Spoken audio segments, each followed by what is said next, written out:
Rad-io. It's a special episode. I'm going to talk to Nick Bertkey, otherwise known as Pogo. He's a YouTuber, musician. But he does other things too. You may know him from his most popular song, which is Alice. It uses sounds from Alice in Wonderland.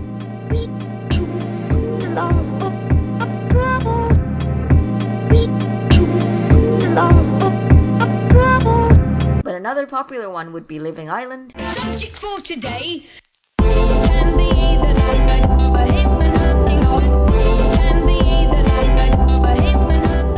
And another one that animators like to use is called Forget.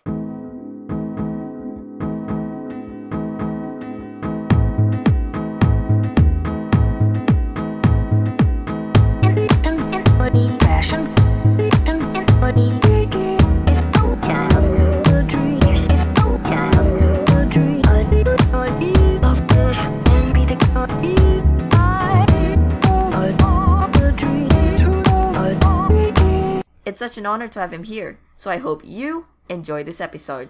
Hello. Yeah, how are you?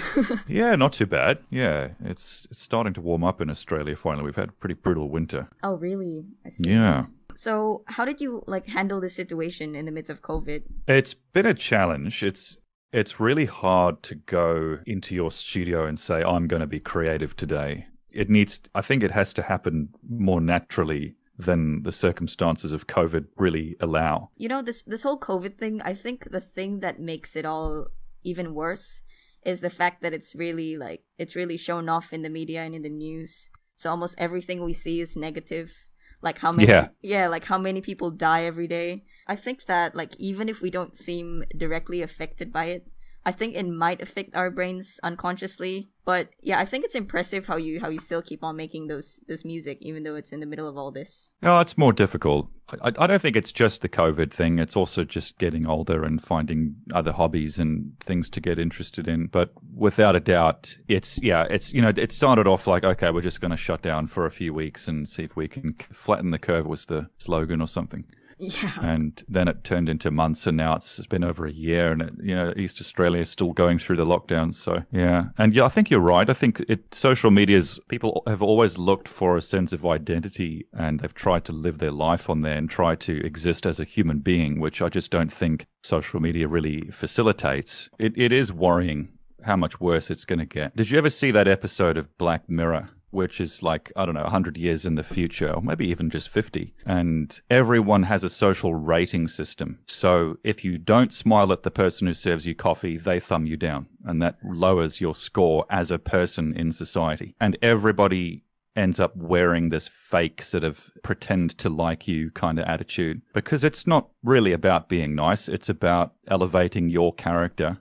Yeah, that's so true. It's like how you want people to see you, right?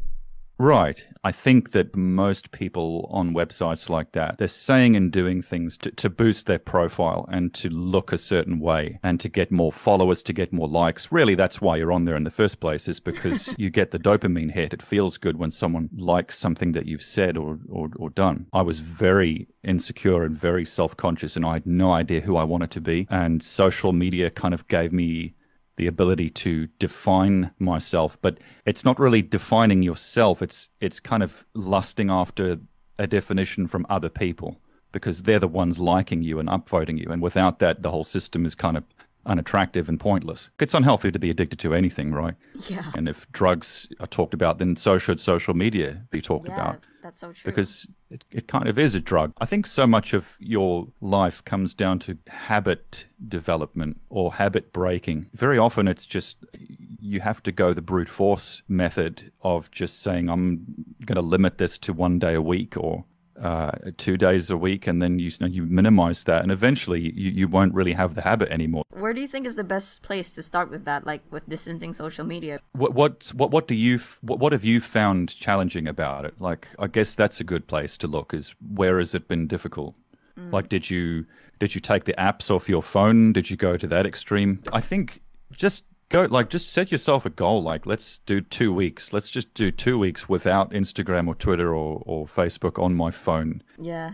I would say if you can't manage a few days, wow, you must be in there pretty deep. And I've been there. I know exactly how it is. I'm not looking down on people. I'm actually reflecting on my own experience here because I've been there. I know how it is. Okay, well, let's go to the main topic. So, how would you describe your music? Like a quilt. Yeah, like a quilt or a jigsaw puzzle of little sounds that I've taken either from a bunch of different sources, but usually it's all from a film or a game, and then I've tried to compose something using those sounds that kind of captures the spirit of that film or that game.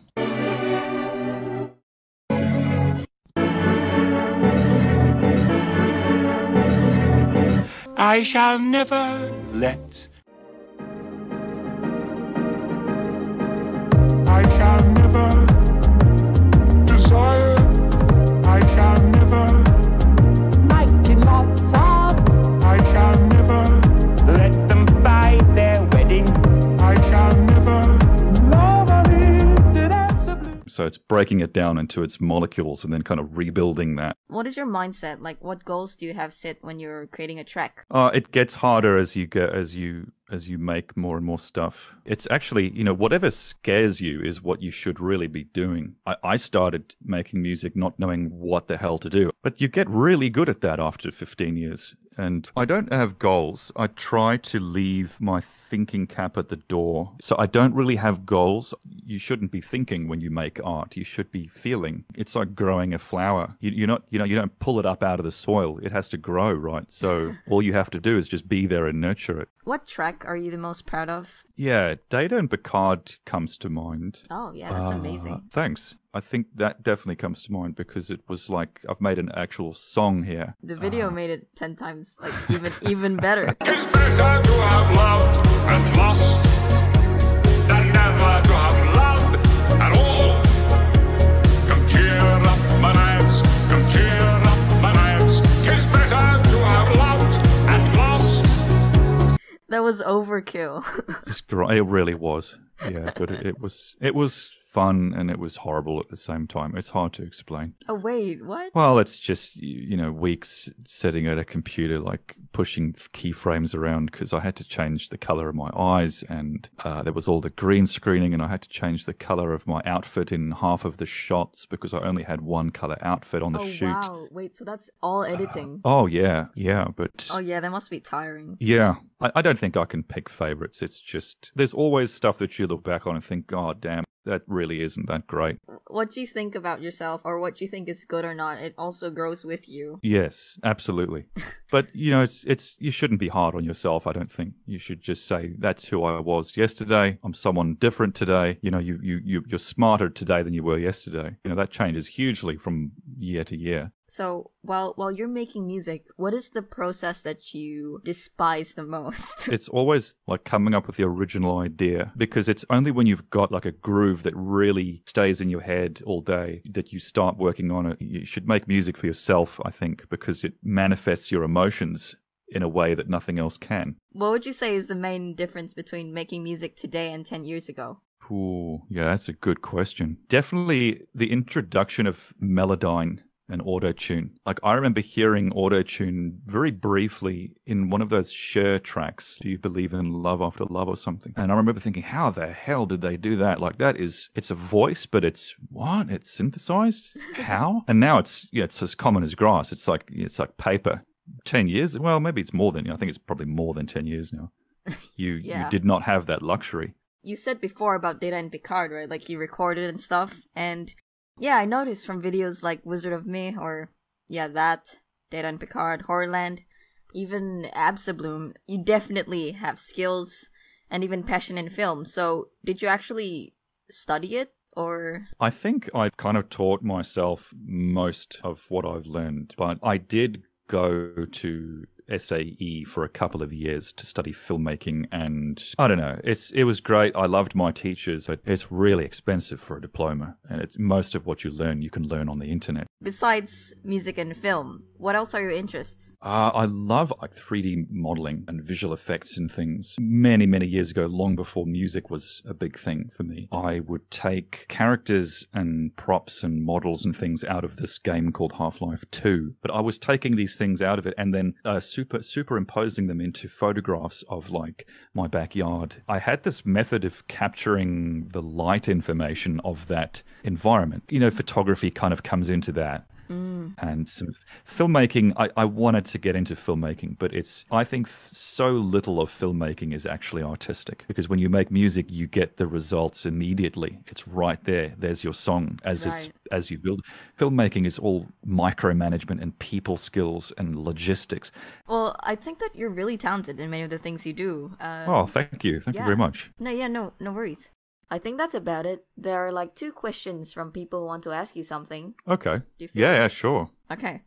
So one of it asks, are there any tips for anybody who wants to make music? You just have to immerse yourself in it. Any software you want to use, there's probably a trial version. You know, download it. Don't fear it. Get into it. You're doing it to express yourself to yourself, really. Right.